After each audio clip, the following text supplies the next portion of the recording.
Welcome to my home video arcade game room.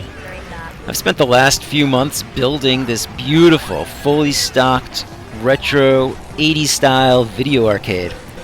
There are about 10 different rooms in total, filled with the classics and some of my personal favorites from the 70s, 80s, and early 90s. I'm going to show you around one or two of these rooms, and I'd like you to pay special attention to the awesome original artwork on these authentic cabinets. I've invited a few of my buddies over to hang out. This is Jack. Hey Jack, how's it going, man? You beat my high score yet on Pac-Man? No? Well, keep trying. Give my love to Diane.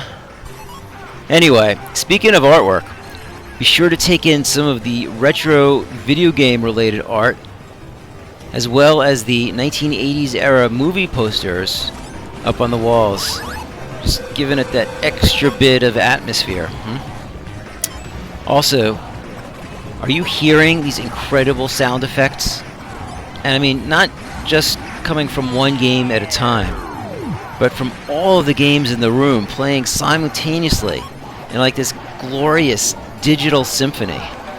The sensation is spot on to what it was like walking into a video arcade back in the day. And yes, all of the games are fully playable if you have a quarter handy. Let's see here. Here we go. Now, let's go find a game to play.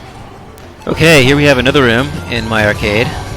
And Captain America, that was a nice little game from the early 90s. And Defender, one of the early greats. Double Dragon, I played the heck out of that game with my buddies in college. Battlezone, one of my all-time favorites.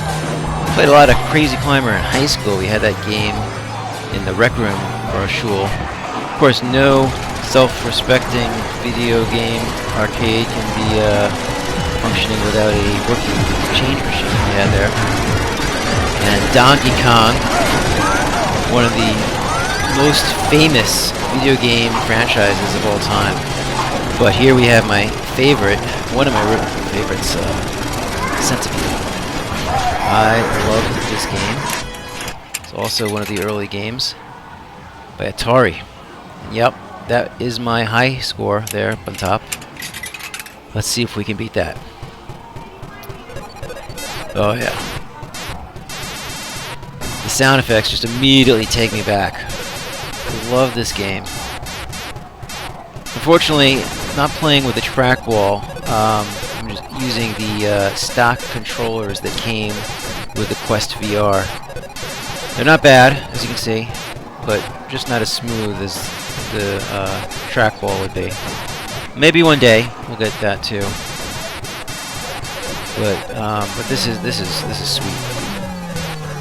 All right, well, I'm not gonna make you watch this whole game with me, but I hope you had a good time on the tour, and stop by anytime.